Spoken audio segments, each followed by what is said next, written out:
Welcome to another confession from the Wasteland, where the darkest secrets of the Fallout universe are finally brought to light. Today, we uncover the most devastating conspiracy in human history, a truth so complete that its victims became its agents without ever knowing. Every vault dweller who ever emerged to rebuild civilization was carrying a secret in their cells. Every child born in the Wasteland inherited a legacy they did not choose. For over 200 years, humanity has been slowly replaced from within, transformed at the genetic level by a program that started before the bombs fell and continues to this day. The war never ended. We just stopped being the people who were fighting it. And if you genuinely enjoy this kind of dark storytelling, consider subscribing and liking the channel, but only if you like the content. This entire script is narrated from the first-person perspective of a character from the Fallout universe. Their identity remains hidden throughout the story. After you have heard everything, try to guess which character is speaking in the comments below. The first person to guess correctly will have their comment pinned. The blood sample sat in the centrifuge for exactly 47 minutes before I understood what I was looking at. Before I realized that everything we believed about ourselves, about America, about what it meant to be human in the Wasteland, was nothing but an elaborate lie constructed by the very nation we obliterated with atomic fire. My name does not matter anymore. What matters is that I spent 23 years as the chief medical officer for one of the most important vaults in the Eastern Commonwealth. 23 years of blood draws and physical examinations. 23 years of birth certificates and death records. 23 years of believing I was preserving humanity when all I was really doing was cataloging the greatest infiltration in human history. It started with a discrepancy, a minor anomaly in a routine genetic screening that should have been nothing more than a footnote in someone's medical file. A young woman, barely 19, came to me complaining of fatigue. Standard procedure dictated a blood workup. When I ran the analysis, I noticed something peculiar in her mitochondrial markers, specific sequences that I had never seen in any vault dweller before, sequences that, according to my pre-war medical databases, were associated exclusively with populations from Eastern Asia. I told myself it was an error, a contaminated sample, faulty equipment, but something gnawed at me. Something that felt like the first tremor before an earthquake nobody else can feel. So I ran my own blood. I am descended from 3 generations of vault dwellers. My grandmother entered this vault as part of the original selection in 2077. My mother was born here. I was born here. My blood should have been as American as apple pie and atom bombs. The same markers, the exact same mitochondrial sequences. I spent the next 6 months secretly testing every vault dweller who came through my office, 12 subjects in total, ranging from age 6 to age 74. 12 people with family trees that stretched back to different regions of the pre-war United States. 12 people who had never met each other's ancestors, who had no common bloodlines, who represented what should have been a diverse genetic cross-section of American citizens. Every single one of them carried identical mitochondrial markers that traced back to Chinese populations. You need to understand what this means. Mitochondrial DNA is passed exclusively through the maternal line. It does not change through generations the way nuclear DNA does. If we all share the same mitochondrial markers, it means that somewhere in our ancestry, we all share the same mother, the same population of mothers. It means that someone, at some point, made sure that every family selected for vault admittance carried Chinese genetic material. And then I started digging, and what I found made me realize that the bombs were not the end of the war. They were the beginning of China's victory.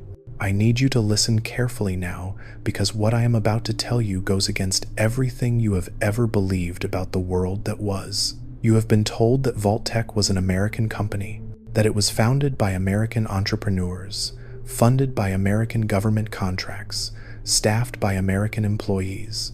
You have been told that the vaults were built to save American lives from Chinese aggression. This is a lie. I found the documents buried in a terminal that had been sealed since before the war. Someone had tried to scrub the data, but they did not account for the backup protocols that medical terminals were required to maintain. Incorporation papers, funding transfers, communiques between executives that were written entirely in Mandarin Chinese. Vault-Tec was a shell corporation, a front for what the documents referred to as Beijing's strategic long-game division. The majority shareholders, the ones who actually controlled the company's direction, were Chinese nationals operating through a web of intermediary businesses so complex it would have taken decades to unravel. By the time anyone could have figured it out, the bombs had already fallen. Think about it. Think about what Vault-Tec actually did. They convinced the American government to fund the construction of underground bunkers that would house only a tiny fraction of the population.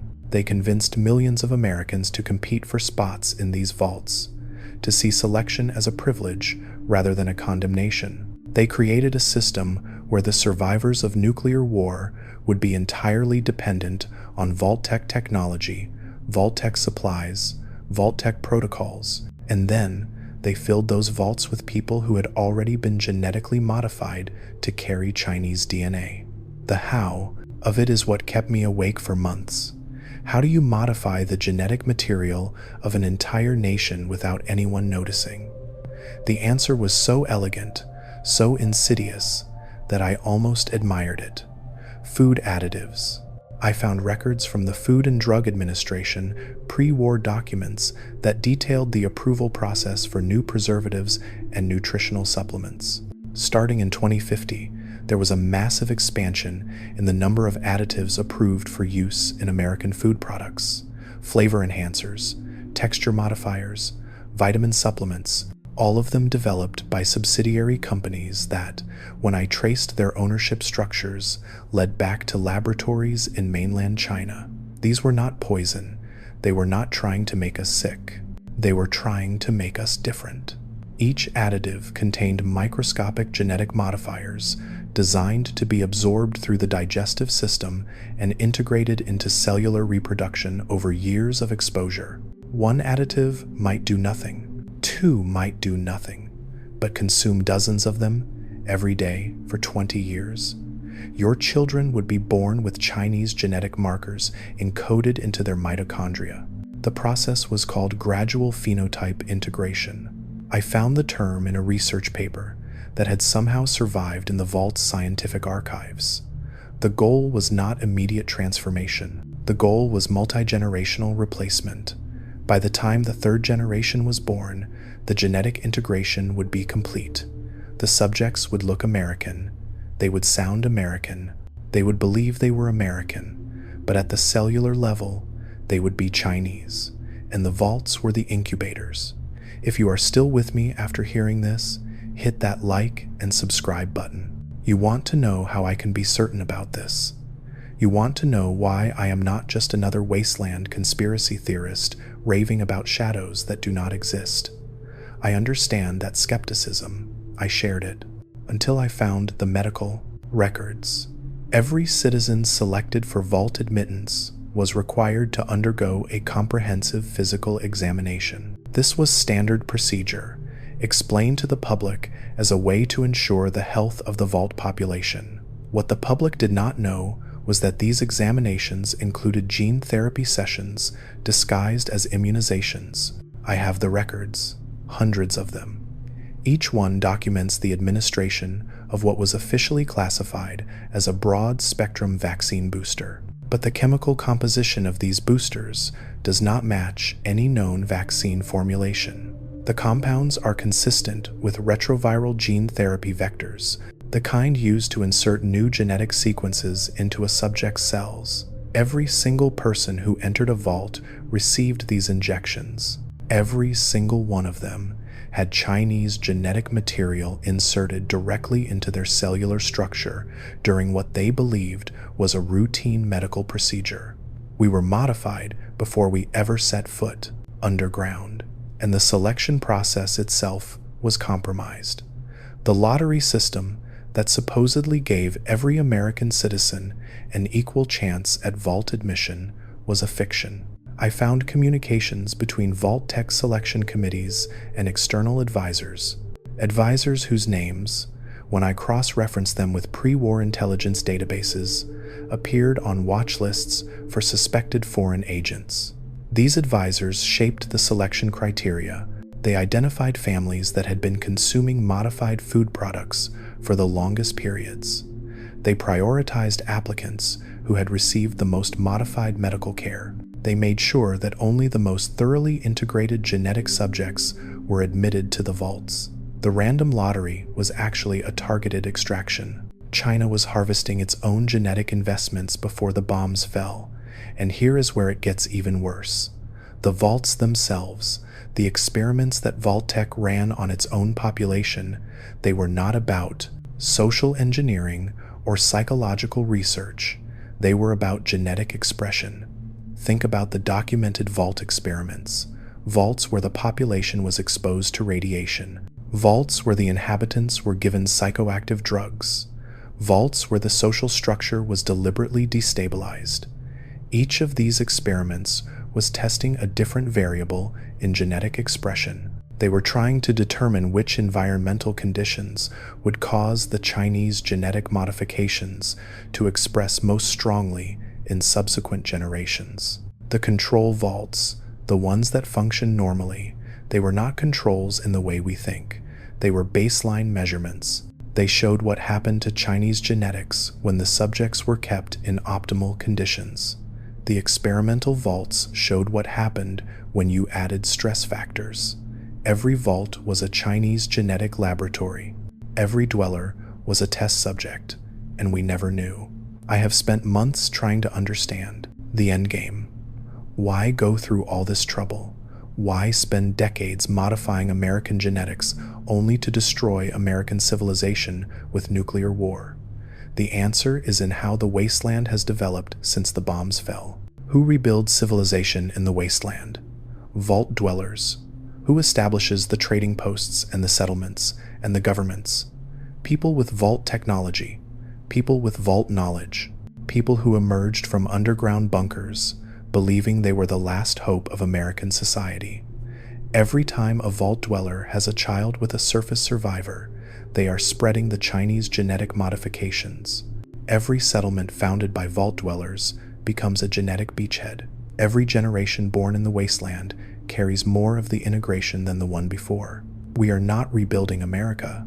We are building a Chinese genetic empire, one birth at a time, and the people everyone calls pure strain humans, the ones that groups like the Enclave were so desperate to preserve. I tested samples, preserved genetic material from people documented as pure strains. They had the highest concentration of Chinese markers I have ever seen. The very concept of genetic purity was inverted. The purest humans were not the ones least affected by the war. They were the ones most thoroughly integrated with Chinese genetics. They were the culmination of the project, not the exception to it. This is why the Enclave's plans always failed. This is why every attempt to preserve humanity has led to more chaos. The people running these operations did not understand what they were actually preserving. They thought they were saving American genetics from dilution. They were actually protecting Chinese genetic investments from wasteland contamination. We have been used, all of us, surface dwellers and vault dwellers alike, soldiers and scientists, raiders and settlers. We are all just vectors for a genetic payload that was deployed before most of us were born. I need to tell you about the Pip-Boys now, about what they actually do. The first time I considered that my Pip-Boy might be more than a personal information processor was when I noticed the correlation between my patients' genetic expression rates and their Pip-Boy maintenance schedules. Patients who kept their devices properly calibrated showed more stable genetic markers. Patients who neglected their devices showed more variation. That should not be possible. A Pip-Boy is just a computer. It tracks health and location and inventory. It does not affect biology, unless it does. I disassembled my own unit, something we are explicitly trained never to do. Inside, beneath the standard circuitry, I found a secondary system that is not documented in any technical manual, a biosensor array connected to a low-power transmitter. The sensors are calibrated to detect specific genetic sequences. The transmitter broadcasts to a satellite uplink. Our Pip-Boys are not just monitoring our health, they are monitoring our genetic stability. They are reporting successful integration to whatever remains of the Chinese orbital surveillance network. Every time you check your radiation levels or look at your map, your Pip-Boy is also scanning your DNA and transmitting the results to satellites that have been circling the Earth since before the war. Satellites that are still functioning, satellites that are still receiving data. Somewhere, there is a database being populated with the genetic status of every vault dweller in the Wasteland. Somewhere, there is a record of how successfully Chinese genetics are propagating through the American population, and we carry the tracking devices willingly. We strap them to our arms and never take them off because we were told they would keep us safe. I have a theory about the water chips, the devices that every vault depended on to purify their water supply, the devices that conveniently failed at different times in different vaults, forcing dwellers to venture out into the wasteland. The water chips were not purification systems, they were genetic scanners. Think about it. Every person in the vault drank water that passed through the chip. Every day, genetic material from every inhabitant was processed by these devices. They were monitoring the entire population constantly, measuring integration rates, identifying subjects who showed optimal expression of Chinese genetics. And when a chip failed, it was not a malfunction.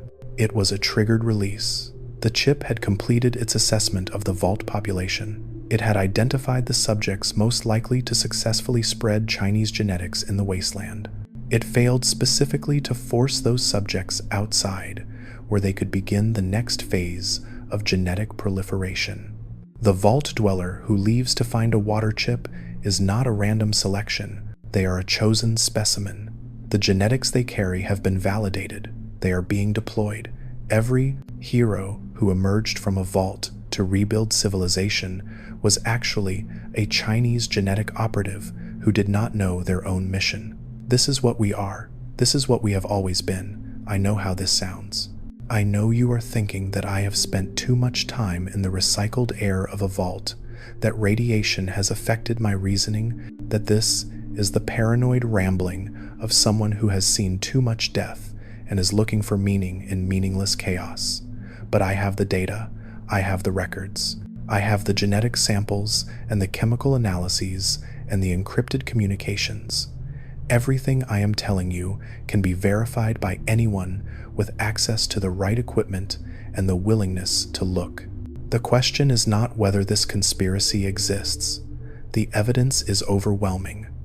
The question is what we do with this knowledge. Do we continue pretending we are Americans, rebuilding American civilization? Do we keep telling ourselves that the vaults saved us? That Vault-Tec was trying to preserve humanity? That the wasteland represents a second chance for the nation that was? Or do we accept the truth that we are not the survivors of America? We are the inheritors of China's greatest biological weapon. We are a perfect infiltration that makes its victims the agents of their own replacement. We carry their victory in our cells, and every child we bring into this world spreads it further. I used to believe in the wasteland. I used to believe that we were building something worth fighting for. Now I look at every settlement, every trading post, every family, and all I see is the completion of a plan that was set in motion before the bombs fell. The war never ended. We just did not realize we had already lost. There is more to tell you, much more, about what I discovered in the Vault's historical archives, about the true purpose of the Forced Evolutionary Virus, about the Brotherhood of Steel and why their isolationism is actually genetic programming, about what happens when I finally share this evidence with others. But I need to know that you are listening, I need to know that this information is reaching people who can understand what it means. The Wasteland is full of secrets. This is the one that explains all the others. The archives were supposed to be off limits, classified medical personnel only, and even then, only for specific research purposes approved by the overseer. But when you have spent 23 years as the chief medical officer, you learn where the keys are hidden. You learn which access codes were never changed from their factory defaults. You learn that some doors are only locked to keep out people who do not know how to look. I spent 3 weeks in those archives. 3 weeks of reading documents that had not been touched since before the war. 3 weeks of piecing together a history that contradicts everything we were taught about the world that was. The first thing I discovered was that Mama Dolce's was not just a food processing company. You probably know the name. Everyone in the Wasteland knows the name. Their processed foods were everywhere before the bombs fell. Frozen dinners and canned goods, with that smiling grandmother on the label, promising wholesome American nutrition for the whole family. Their factories dotted the Eastern Commonwealth, providing jobs and feeding communities. What you do not know is that every single one of those factories was a front for Chinese intelligence operations. I found the surveillance reports from the Defense Intelligence Agency. They had suspected for years that Mama Dolce's was compromised. They traced money transfers through shell companies back to Beijing. They identified Chinese operatives working in the factories under assumed identities. They documented weapons shipments disguised as food processing equipment, but they never shut it down. The reports just stop. No arrests, no closures, no public warnings. The agency identified a massive Chinese espionage network operating on American soil, and then nothing happened. Why? Because by the time they figured it out, it was too late. The genetic modification program had been running for over 2 decades. Half the population had been consuming modified food products. Shutting down Mama Dolce's would not reverse what had already been done. It would only alert the public to what was happening to them, so they kept it quiet. They let the program continue, and they started planning for a war they knew they could not win. The Sino-American War was not about resources. It was not about ideology. It was about time. American intelligence understood that China had compromised the nation's genetic future. They understood that every year that passed meant more integration, more children born with Chinese markers, more of America replaced at the cellular level. The only way to stop the program was to destroy it at its source. That is why the invasion of mainland China was so desperate. That is why American forces pushed so hard despite catastrophic losses. They were not trying to win territory. They were trying to reach the laboratories where the genetic modifiers were being developed. They were trying to destroy the research before it could be refined further. They failed. The bombs fell before they could reach the facilities, and the genetic integration program was preserved in the very vaults that were supposed to save American lives. I need you to understand something about Vault-Tec's relationship with the Chinese government. This was not a simple matter of bribery or infiltration. The company was designed from the beginning as a delivery mechanism for the genetic program. Think about what Vault-Tec actually accomplished. They convinced the American government to fund the construction of sealed underground environments where populations could be completely controlled. They created systems where every aspect of life, food, water, air, medical care, would be managed through Vault-Tec technology. They established protocols that would keep people underground for generations, isolated from outside influence, dependent entirely on the vault's infrastructure. This is exactly what you would design if you wanted to create controlled environments for genetic experimentation. The Vault experiments were never about testing human psychology or social dynamics. Those were cover stories. The real experiments were about genetic expression under controlled conditions. Every variable that Vault-Tec manipulated, radiation exposure, drug administration, population density, Resource scarcity was testing how environmental factors affected the expression of Chinese genetic modifications. The control vaults showed baseline integration, the experimental vaults showed accelerated integration, and the data from all of them was being compiled to refine the program for future generations. I found the research summaries, hundreds of pages, documenting which conditions produced optimal genetic expression, which combinations of stress factors caused Chinese markers to dominate in offspring, which interventions could accelerate the timeline from 3 generations to 2. They were perfecting us, making each generation more thoroughly Chinese than the last. And the Forced Evolutionary Virus was part of this. I know what you have been told about the virus, that it was developed by Vault-Tec as a biological weapon, that it was designed to create super soldiers for the American military, that it escaped containment and created the super mutants that plagued the Wasteland. This is another lie. I want you to think about something. What do you notice when you look at a super mutant? Really look at them? They are enormous. They are incredibly strong. They are highly resistant to radiation and disease. They have extended lifespans. They are, by almost every physical metric, superior to baseline humans. Now think about what the Chinese genetic program was trying to accomplish. They were trying to create a superior population, a population that would be stronger, healthier, more resilient than unmodified humans. A population that would eventually replace the original American genetic stock entirely. The Forced Evolutionary Virus was not an American weapon. It was a Chinese purge program. The virus was designed to identify and eliminate unmodified humans. People who had not been successfully integrated with Chinese genetics would react to the virus by transforming into super mutants. Their original genetic identity would be overwritten completely. They would become something other than human, unable to reproduce, unable to pass on their unmodified genes. But people who carried the Chinese modifications, the virus would interact with their altered genetics differently. They would be resistant.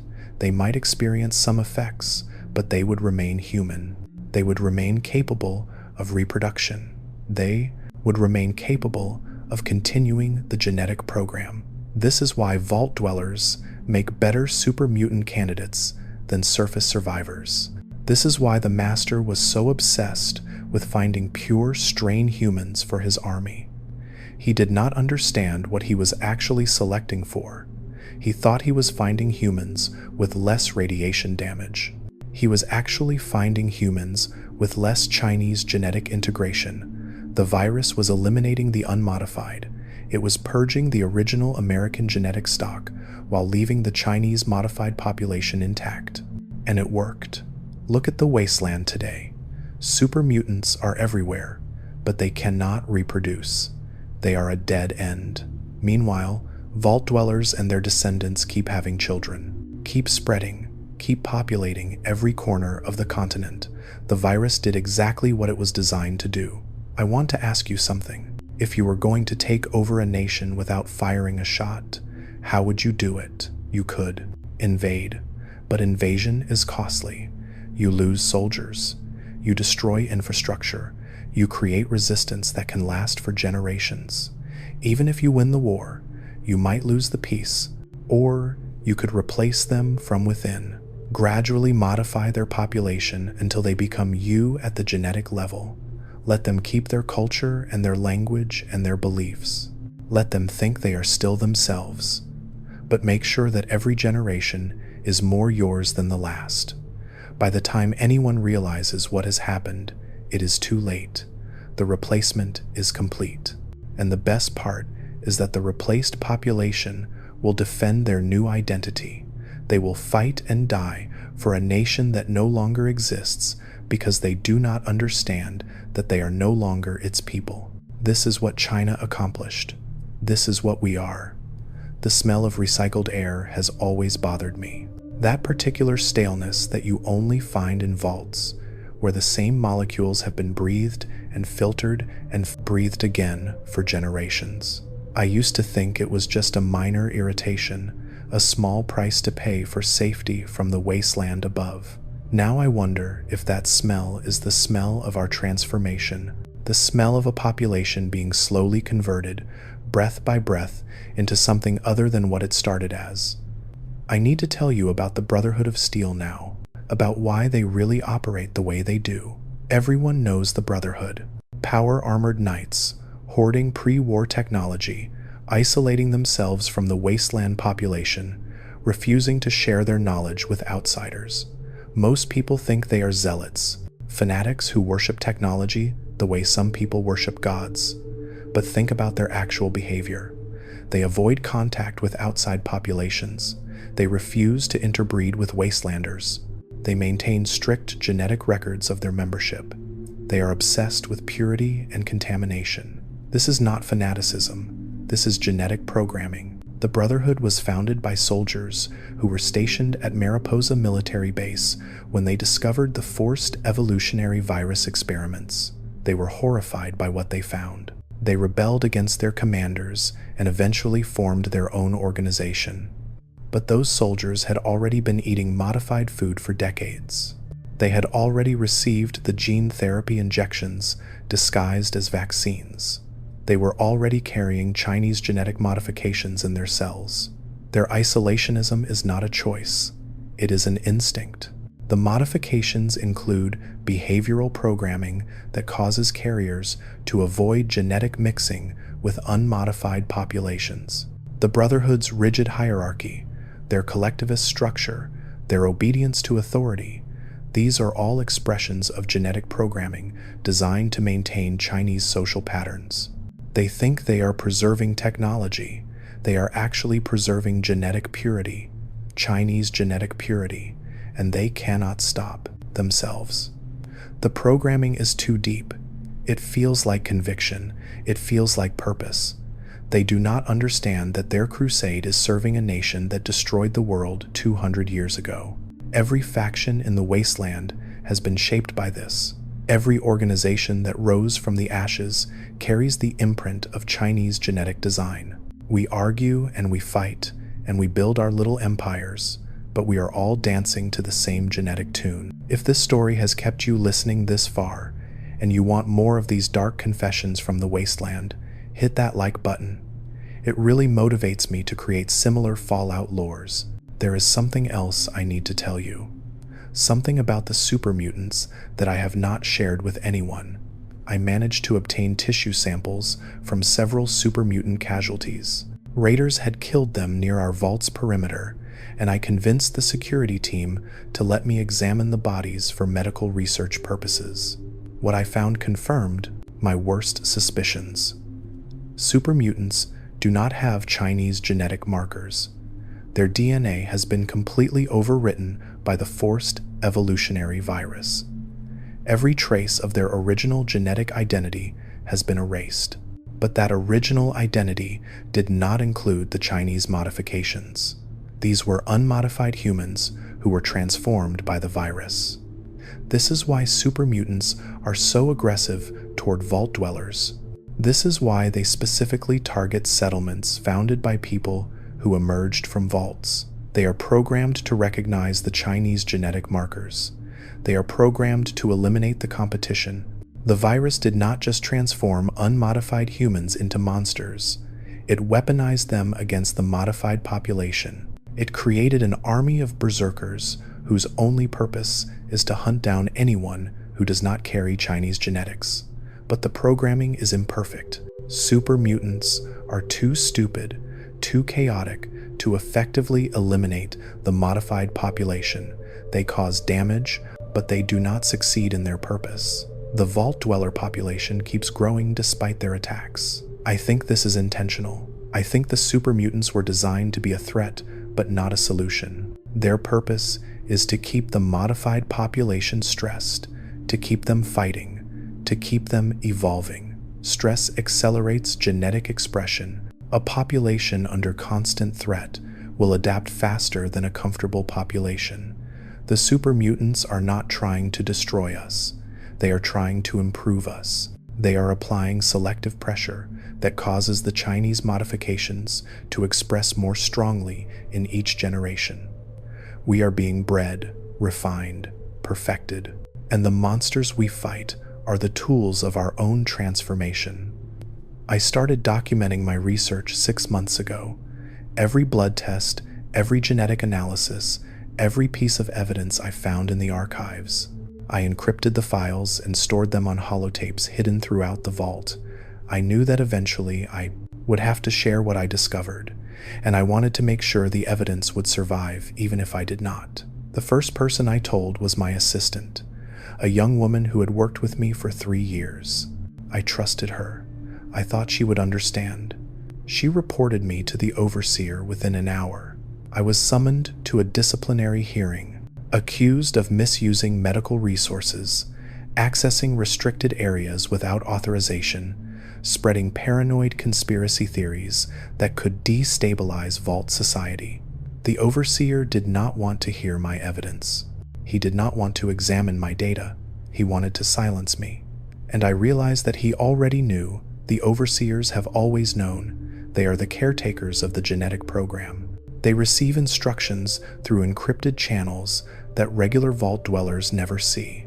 They make decisions about breeding pairs and population management and resource allocation based on genetic optimization criteria. Every Vault overseer is a collaborator.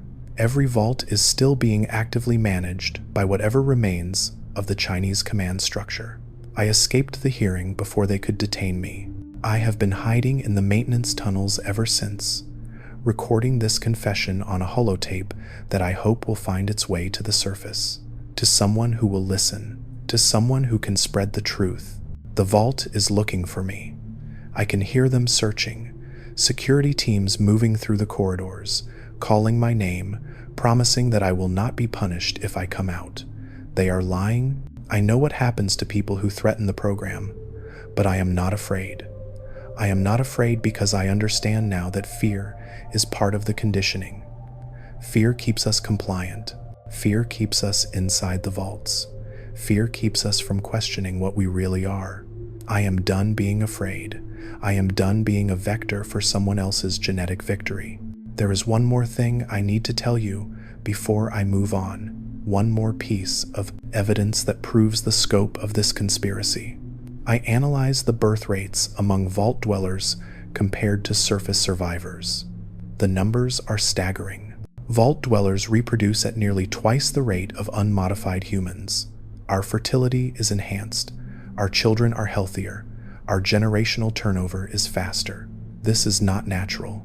This is engineering. We were designed to outbreed the original population, to replace them not through violence, but through simple mathematics. Every generation, there are more of us and fewer of them. Every generation, the percentage of Chinese modified humans in the Wasteland increases, and we do not even realize we are doing it. We just feel the urge to have families, to build communities, to spread across the Wasteland and populate every corner of it. We think we are rebuilding civilization. We are actually completing an invasion. The radiation resistance that some Vault dwellers exhibit, it is not mutation. It is not adaptation to the post-war environment. It is a feature of the Chinese modifications. They engineered us to thrive in the very conditions that their bombs created. We are not survivors of the apocalypse. We are its intended inheritors.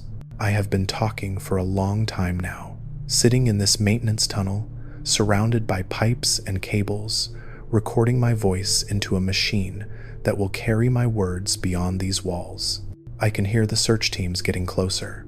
I do not have much time left, but I need you to understand the most important part. I need you to understand what this means for the future. The Wasteland is not healing. It is not recovering from the war. It is transforming into exactly what the Chinese designed it to be. A continent populated by their genetic descendants, carrying their biological legacy, building a civilization that will be Chinese in everything but name. 100 years from now, 200 years, everyone in the Wasteland will carry Chinese genetic modifications. There will be no more original humans left. The replacement will be complete, and they will never know. They will have stories about America and democracy and the war that ended the world. They will think of themselves as the heirs of that history, but their cells will tell a different story. Their DNA will carry the truth of what they really are. China did not lose the war. China won so completely that its victory is invisible. The losers became the agents of their own defeat and never even realized it. This is what I discovered. This is what I am dying to tell you. The question is, what happens now? What do we do with this knowledge? Do we accept it and despair? Do we reject it and continue living the lie? Or do we find some way to fight back against a conquest that is written into our very genes? I do not have answers. I only have the truth. What we do with it is up to all of us. The footsteps are very close now. I need to hide this holotape somewhere they will not find it. Somewhere it will eventually reach the surface. If you are hearing this, it means I succeeded. It means the truth survived, even if I did not. There is still more to tell. More about what I discovered in my final days of research. More about the specific mechanisms of control. More about what might be done to resist. But I need to move now. I need to survive long enough to finish this recording. Stay with me. The most important revelations are still to come. I found a gap behind the water recycling unit. A space just large enough for a person to squeeze through if they did not mind the smell of chemical treatment and the constant drip of condensation on their skin. The search team passed within 3 feet of me. I could hear their breathing. I could see the shadows of their boots through the grating above my head. They did not find me. They moved on, and I lay there in the dark, pressed against pipes that hummed with the circulation of water that every person in this vault would drink, thinking about all the genetic material flowing through those pipes, all the markers being monitored, all the data being collected and transmitted to satellites that have been watching us since before the war. I waited until the sounds faded completely. Then I waited another hour. When I finally crawled out of that space, my body ached and my clothes were soaked through with whatever chemicals they used to treat the water supply. But I was alive, and I had more work to do. The evidence I had gathered so far was damning, but it was not complete. I knew about the genetic modifications. I knew about the food additives and the vaccine programs and the Vault experiments. I knew about the Pip-Boy monitoring systems and the water chip scanners, but I did not yet understand the full scope of the command structure. I did not know who was still giving orders 200 years after the bombs fell. That changed when I found the communications relay. Every vault has emergency broadcast, equipment, transmitters, and receivers designed to allow communication with the surface and with other vaults in case of catastrophic events. Most of this equipment has been dormant for generations. The surface is too dangerous, we were told. There is no one left to talk to, we were told. Another lie. I accessed the relay station through an emergency hatch that had been sealed since the vault's founding. The equipment inside was pristine. No dust, no corrosion. The indicator lights were active. Someone had been maintaining this station, keeping it operational, using it for communications that the general population never knew about. I powered up the monitoring systems and began scanning frequencies. Most of what I found was static, dead channels that had not carried signals in centuries. But buried in the noise, I found something else. Encrypted transmissions, bursts of data compressed into millisecond pulses, broadcast at irregular intervals on frequencies that would not show up on standard scanning equipment. Someone was communicating. Someone was still sending orders. I did not have the encryption keys. I could not read the content of the messages, but I could analyze their structure. I could trace their origins, and what I found made me realize that the conspiracy was not just historical. It was ongoing. The transmissions were coming from orbit. Chinese satellites, launched before the war, still functioning after 200 years, still receiving data from Pip-Boys, still monitoring genetic integration rates, still sending instructions to Vault overseers across the continent. The program was never abandoned.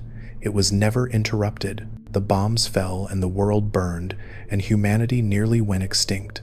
But the satellites kept circling, and the data kept flowing, and the plan kept advancing exactly as designed. We are not living in the aftermath of a war. We are living in the execution of a strategy that spans centuries. I spent hours at that relay station, documenting everything I could. Transmission frequencies, signal patterns, orbital trajectories calculated from signal delay times.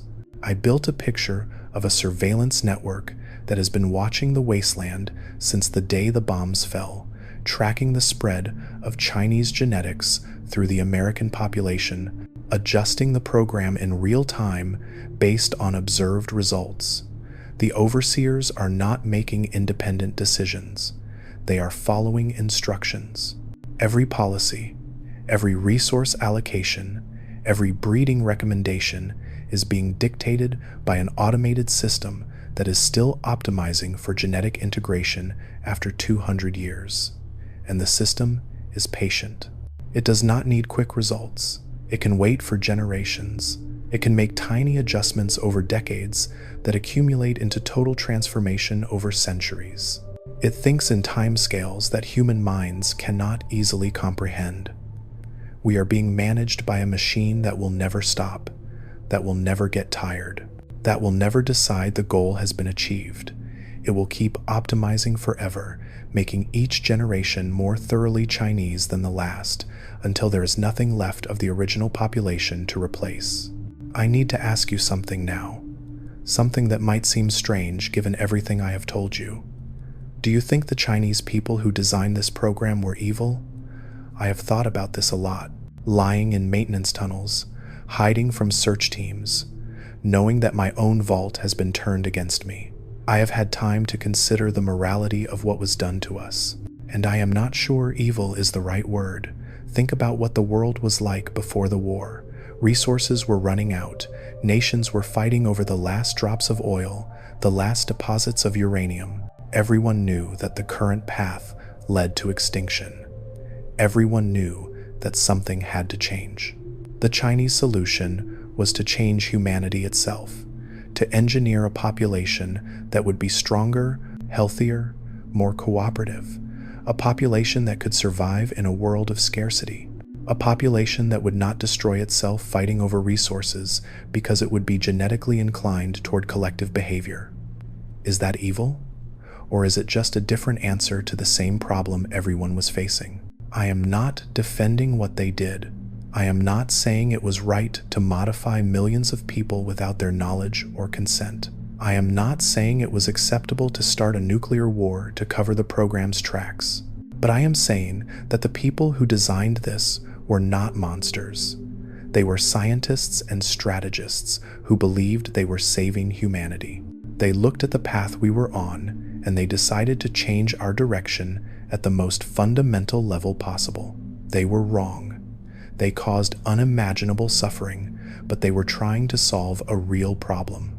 And in their own twisted way, they might have succeeded. The Wasteland is brutal, but humanity survives. Vault dwellers build settlements and trade routes and governments. Children are born and grow up and have children of their own. Life continues. Maybe that is because of the modifications. Maybe we are more resilient, more cooperative, more capable of rebuilding because of what was done to our genetics. Does that make it acceptable? I do not know. I genuinely do not know. What I do know is that we were never given the choice. We were never asked if we wanted to be changed. We were never told what we would become. That is the crime. Not the modification itself, but the deception, the theft of our identity, the replacement of what we were with what someone else decided we should be. We deserved to know. We deserved to choose. And that choice was taken from us before most of us were even born. The taste of recycled water is something you never forget once you leave a vault. that flat, mineral emptiness that comes from being filtered through the same systems for generations. I used to drink it without thinking. Now every sip reminds me of what is being monitored, what is being measured, what is being optimized in my cells without my knowledge or consent. I left the communications relay and made my way deeper into the vault's infrastructure. There were places I had never been, maintenance areas and storage facilities and sealed sections that were marked off limits for reasons that were never explained. In one of those sealed sections, I found the breeding records. Every vault maintains genetic profiles of its inhabitants. This is standard practice, explained as a way to prevent inbreeding and ensure population health. But the records I found went far beyond standard genetic profiling. They included integration scores, numerical ratings that measured how thoroughly each individual had been modified, how strongly the Chinese markers expressed in their DNA, how likely their children were to show optimal integration, and they included breeding recommendations, pairings designed to maximize integration in offspring, instructions for which individuals should be encouraged to reproduce and which should be discouraged. We were being bred like livestock, matched and mated according to criteria we never knew existed, all to serve a genetic agenda that was designed before our grandparents were born. I found my own file. I found my integration score. I found the list of potential mates that had been selected for me based on genetic compatibility. And I found the reason I was never assigned a breeding partner. My integration was incomplete. Despite 3 generations in the vault, despite all the modified food and medical treatments, my genetics showed resistance to full integration. Some part of my original DNA was fighting back against the modifications. I was a failure, a defective unit. The program had decided I should not reproduce because my children might inherit my resistance. I do not know how to describe what I felt when I read that. Relief that I was not completely transformed, horror that my entire reproductive future had been decided by a genetic algorithm, grief for the children I never had because a machine decided I was not modified enough to be worth continuing, all of those things, and something else, something that felt like the first spark of hope I had experienced since this nightmare began. If I was resistant, others might be too. The modifications were not perfect. The integration was not complete. Somewhere in the population, there might be people whose genetics were fighting back just like mine. We might not be completely lost. There might still be something left to save. I want you to think about something, a question that has been haunting me since I discovered the truth. If you learn that your entire identity was engineered, that your personality and your instincts and your desires were all products of genetic programming, would you still consider yourself to be you? This is not a philosophical abstraction for me. This is my life. Everything I thought I knew about myself. My dedication to medicine, my loyalty to the vault, my belief in community and cooperation, all of it might be programming. All of it might be Chinese genetic design expressing itself through my behavior. Am I making choices, or am I executing code? Is my resistance to the program a genuine expression of individual will, or is it just a different kind of programming, a defect in the system that makes me malfunction in a particular way? I do not have an answer. I am not sure there is one. But I think the question matters. I think we have to ask it if we are going to understand what we really are. Whatever I am, programmed or free, modified or resistant, I am going to keep fighting. I am going to keep telling the truth, because even if my resistance is just a glitch in the system, it is my glitch. It is the only thing I have that feels like it belongs to me. I want to know what you think. If you discovered that your personality was programmed, would you still feel like yourself? Leave your answer in the comments. I genuinely want to understand how others would respond to this impossible question. I need to tell you about the surface expeditions now, about what really happens when vault dwellers leave to explore the wasteland. Every vault has sent out scouts at some point, people who ventured into the world above to search for resources, to make contact with other survivors, to find out what remained after the bombs fell. Most of these expeditions are portrayed as dangerous necessities, undertaken only when the vault's survival requires it. But I found the mission briefings, the real ones, not the sanitized versions that scouts are given before they leave. And I learned that surface expeditions are not about survival, they are about deployment. When a vault dweller leaves for the surface, they carry more than supplies and weapons. They carry genetic material that has been optimized over generations of controlled breeding. They carry behavioral programming that will cause them to seek out mates, to establish settlements, to integrate themselves into surface populations. Every surface expedition is a seeding operation. Every vault dweller who leaves is a genetic package being delivered to the Wasteland, and the vault knows exactly what will happen to them. The mission briefings include probability analyses, likelihood of survival, likelihood of reproduction, expected number of offspring, projected genetic impact on local populations over 1, 2, 5 generations. They are calculating how much Chinese DNA each scout will spread before they die. The heroic vault dweller who emerges to save the Wasteland? They are not a hero. They are a delivery system. Their bravery, their determination, their drive to rebuild, all of it is programming designed to maximize genetic dispersal. I think about the vault dwellers who became legends, the ones who founded settlements, who defeated great evils, who changed the course of Wasteland history. I wonder if any of them ever knew what they really were. I wonder if they ever suspected that their heroism was engineered. They probably did not. The programming is too deep. It feels like conviction. It feels like purpose. You cannot tell the difference between a genuine desire to help people and a genetic imperative to spread your modified DNA as widely as possible. That is the genius of the program. It made us want to do exactly what it needed us to do. It made obedience feel like choice. The lights in this section of the vault have been malfunctioning for as long as I can remember, flickering on and off at irregular intervals, casting shadows that move when nothing else does. I used to think it was just old infrastructure in need of repair. Now I wonder if it is intentional. Another stress factor designed to affect genetic expression. Another variable in the endless experiment we call life. I found the records for Vault-Tec's selection criteria, the actual criteria, not the public version that talked about skills and health and potential contribution to Vault society. The real version was entirely genetic. They were looking for specific markers, evidence of long-term exposure to modified food products, medical histories showing extensive vaccination with the gene therapy compounds, family trees that could be traced through regions with high concentrations of Chinese modified agriculture. The lottery was a performance.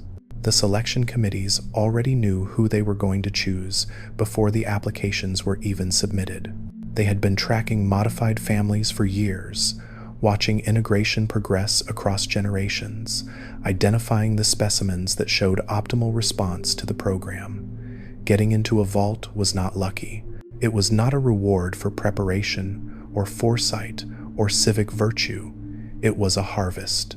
China was collecting its genetic investments before the bombs fell, preserving them in underground bunkers where they could be cultivated and refined and eventually released to repopulate the continent. We were chosen because we were already theirs. And the families that did not get in, the millions who died in the bombs or the aftermath, they were the unmodified. The ones whose genetics had not responded to the program. The ones who were not worth saving because they did not carry the right markers. The bombs did not kill Americans randomly. They killed the unmodified specifically. The vaults saved the modified specifically. The entire apocalypse was a selection event, designed to eliminate one population and preserve another. Natural selection takes millions of years to transform a species. China did it in a single day. I have been recording for a long time now. Hours of talking into this holotape, trying to fit everything I know into words that will make sense to someone who was not there, someone who did not see the documents, who did not run the genetic analyses, who did not feel the slow horror of realization spreading through them like poison. I hope I am making sense. I hope this does not sound like the ranting of a person who has lost their mind. I know how it sounds. I know that everything I am saying contradicts the basic story we tell ourselves about who we are and where we came from, but the evidence is real. The data is verifiable. Anyone with access to genetic analysis equipment can confirm what I have found. The Chinese markers are there. The modifications are there. The programming is there. We just never thought to look. We never questioned the story we were given. We never imagined that the people who saved us might have been the same people who made us need saving. I need to move again. I have been in one place too long. The search teams have patterns, and I have been learning them, but they will adjust eventually. They will find me if I stay still. There is one more section of the vault I need to reach. One more archive that I believe contains the final piece of the puzzle. The records that will explain what happens when the integration is complete. The end game of the program. I am scared. I have been scared this entire time, but it has been a manageable fear. A fear I could push through because the truth mattered more than my safety. But now I am scared of what I might find. Scared that the conclusion of this story is worse than anything I have imagined. I am going to keep going anyway. I have come too far to stop now. If you do not hear from me again, it means they caught me. It means the truth dies in this vault. But I have hidden copies of my research throughout the infrastructure, holotapes and data chips in places they will not think to look. Eventually, someone will find them. Eventually, the truth will get out. It has to. We cannot keep living this lie forever. Stay with me a little longer. The end is coming, and you need to hear what I found. The archive I was looking for was behind a wall, not hidden behind a secret door or sealed with a security code, behind an actual wall. Someone had built over it decades ago, covering the entrance with metal panels and ventilation ducts that looked like they had always been there. If I had not found the original vault schematics in the engineering database, I never would have known the room existed. I spent 6 hours cutting through the panels with a plasma torch I stole from maintenance. 6 hours of sparks and heat and the constant fear that someone would hear the noise and come to investigate. When I finally broke through, the air that rushed out was stale and cold, undisturbed for what must have been generations. The room was small, maybe 10 feet by 10 feet. The walls were lined with filing cabinets and data storage units, all of them locked with encryption that took me another 2 hours to bypass. But when I finally got them open, when I finally saw what was inside, I understood why someone had tried to bury this place. The files were labeled Project Cultivation, and they contained the complete operational history of the Chinese genetic program from its inception in 2047 to its projected completion date, 2277. 200 years after the bombs fell. 200 years of patient, methodical genetic replacement. That was the timeline. That was how long the program was designed to run before the integration would be complete. We are not at the end of this. We are barely at the beginning. The documents laid out everything in clinical, dispassionate detail. Phase 1 was contamination, the introduction of genetic modifiers into the American food supply and medical system. That ran from 2047 to 2077, 30 years of slow, careful infiltration. Phase 2 was incubation, the preservation of modified specimens in controlled vault environments where integration could be optimized without interference. That began when the bombs fell and was scheduled to continue for approximately 100 years. Phase 3 was dispersal, the release of vault dwellers into the wasteland to spread modified genetics through the surface population. That began when vaults started opening and is still ongoing. Phase 4 is cultivation, the gradual replacement of all remaining unmodified humans through competitive reproduction and selective pressure. The documents projected this phase would take another 100 years. And Phase 5 is completion, the point at which the modified population has entirely replaced the original. The point at which everyone carrying human DNA on the North American continent is genetically Chinese. 2277, the 200th anniversary of the apocalypse, the day the program completes. I sat in that buried archive for a long time, reading those documents over and over, trying to find some flaw in the logic, some reason to believe it would not work. But the projections were meticulous. The calculations accounted for every variable: population growth rates, migration patterns, interbreeding frequencies, generational turnover. The math was perfect. The program was going to succeed. In another 100 years, there will be no more original humans. Everyone will be modified. Everyone will carry Chinese genetic markers. Everyone will be the product of a replacement program that started before most of their ancestors were born, and no one will know. The surface population does not keep genetic records the way vaults do. They will have no way to trace what happened to them. They will just be what they are, believing they are the natural descendants of pre-war America, never suspecting that their very existence is the result of deliberate engineering. The Chinese victory will be invisible, total and permanent, and completely undetectable, unless someone tells them. I found one more thing in that archive, a file that was separate from the others, stored in a container that had its own encryption layer. When I finally cracked it open, I understood why it had been protected so carefully. It was a list of names, thousands of names, organized by vault number and generation. Next to each name was a genetic profile and an integration score. And next to some of the names, there was a symbol I did not recognize. I searched the other documents until I found a key. The symbol meant resistance. It marked individuals whose genetics showed incomplete integration, people like me, whose original DNA was fighting back against the modifications. There were more of us than I expected, hundreds of names across dozens of vaults, spanning multiple generations. People who had been flagged by the program as defective, people whose reproductive futures had been restricted because their children might inherit their resistance. But they were still alive.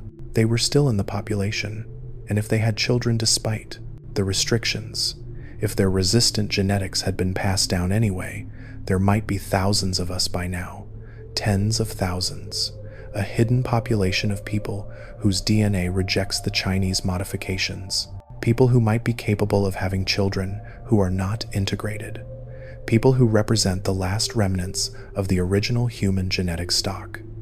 We are not all gone. There is still something left to save. I have been thinking about what resistance means in this context. Not armed resistance, not political resistance, but genetic resistance. The simple biological fact that some of us do not transform the way the program intended. What makes us different? Why did the modifications take hold in most people but not in us? The documents did not explain it. Maybe they did not know.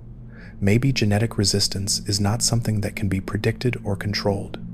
Maybe it is just random variation, the same chaos that drives all evolution. Or maybe it is something else. Maybe there is something in the original human genome that fights back against modification. Some deep biological imperative that resists being overwritten. Some part of us that insists on remaining what we were. I want to believe that. I want to believe that humanity, real humanity, is not so easy to erase, that even the most sophisticated genetic program cannot completely eliminate what we are. But I do not know if that is true or if it is just wishful thinking. I do not know if resistance means anything in the long run. Maybe we are just statistical noise, random variations that will be averaged out over generations until we disappear entirely. The program has time on its side. We do not. If you were one of the resistant ones, would you want to know? Would you want to carry the burden of understanding that your genetics represent the last hope of an extinct species? Or would you rather live in ignorance, believing you are the same as everyone else, not knowing that you carry something precious and irreplaceable in your cells? I think about this question constantly now. Every person I see in the vault, I wonder about their integration score. I wonder if they are modified or resistant. I wonder if telling them the truth would be a gift or a curse. What would you choose? Leave your answer in the comments. I need to know how others would want to face this impossible knowledge. The search teams found my trail 3 days ago. I do not know how. Maybe I was careless. Maybe they have better tracking technology than I realized. Maybe the Pip-Boy I stopped wearing was still transmitting my location through some backup system I did not know about. It does not matter now. They know where I am. They are closing in. I can hear them in the corridors around me, coordinating their movements, sealing off escape routes one by one. I do not have much time left. I need to tell you who I am. I have been avoiding this, partly because I wanted the evidence to speak for itself, without being colored by whatever you might think of me personally, partly because I was ashamed of how long it took me to see the truth, ashamed of all the years I spent serving the program without knowing it. My name is Eleanor. I was born in Vault 81 in 2258. I trained as a medical officer at the Vault's research facility and spent 23 years caring for the health of my fellow Vault dwellers. I believed I was doing good work. I believed I was helping people. I was wrong. Everything I did served the program. Every blood test collected genetic data for the integration database.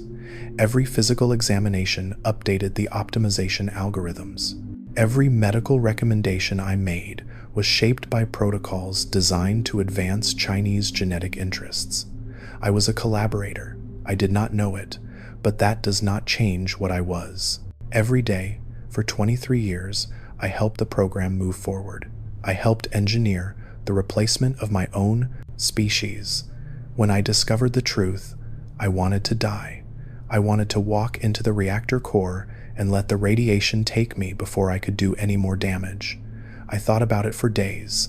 I wrote letters to people I cared about, trying to explain without telling them what I knew, trying to say goodbye without revealing why.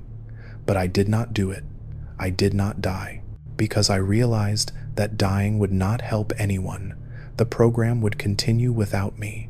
The integration would advance on schedule. The only thing my death would accomplish is silence another voice that could speak the truth. So I decided to live. I decided to resist, not because I think I can stop what is happening, but because the truth matters even when it cannot change anything. Because people deserve to know what was done to them. Because silence is collaboration, and I am done collaborating. I am going to finish this recording and hide it where the search teams will not find it. Then I am going to keep running for as long as I can. Maybe I will escape the vault. Maybe I will find others who know the truth, or others who are resistant like me. Maybe I will spend my remaining years spreading this knowledge to everyone who will listen. Or maybe they will catch me in the next hour, and everything I have discovered will stay buried in these tunnels forever. Either way, I have done what I can. I have told the truth. Whatever happens next is not up to me. I want to talk about hope now, not because I have a lot of it, but because I think it matters that we do not lose it entirely. The program is vast. It has been running for over 2 centuries. It has resources and infrastructure that we cannot match. By every rational measure, it has already won. But it is not finished yet. The completion date is still 100 years away. 100 years is a long time. A lot can change in 100 years. The resistant population is growing. Despite the breeding restrictions, despite the optimization algorithms, there are more of us now than there were a generation ago. Our genetics are still being passed down. Our resistance is still spreading. Maybe it spreads faster than the program projects. Maybe resistance is more heritable than they calculated. Maybe in another 50 years, another 100 years, the resistant population will be large enough to matter, large enough to maintain itself, large enough to preserve some fragment of the original human genome forever. I do not know if that will happen. I do not know if it is possible, but I know that giving up guarantees failure, and I know that the program, for all its sophistication, cannot account for everything. It cannot predict human ingenuity or random chance or the simple stubborn refusal to disappear. We are still here. That has to mean something. I want you to think about what you would do if you knew you were resistant, if you knew your genetics represented the last remnants of unmodified humanity. Would you have children, knowing they might inherit your resistance? Would you seek out others like you, try to build a community of people whose DNA is fighting back? Or would you hide? Would you keep your head down and try to live a normal life, hoping the program never notices you? There is no right answer. I am not sure there is even a good answer. Every choice has costs. Every path leads through suffering, but the choice is ours. That is the one thing the program cannot take from us. They can modify our genetics and shape our behavior and manipulate our breeding, but they cannot make us stop choosing. They cannot turn us into machines that simply execute code. We are still human, modified or resistant, programmed or free. We are still human, and humans choose. I choose to resist. I choose to tell the truth. I choose to believe that it matters, even if it does not change anything. What do you choose? I can hear them right outside now. Multiple teams, converging on my position.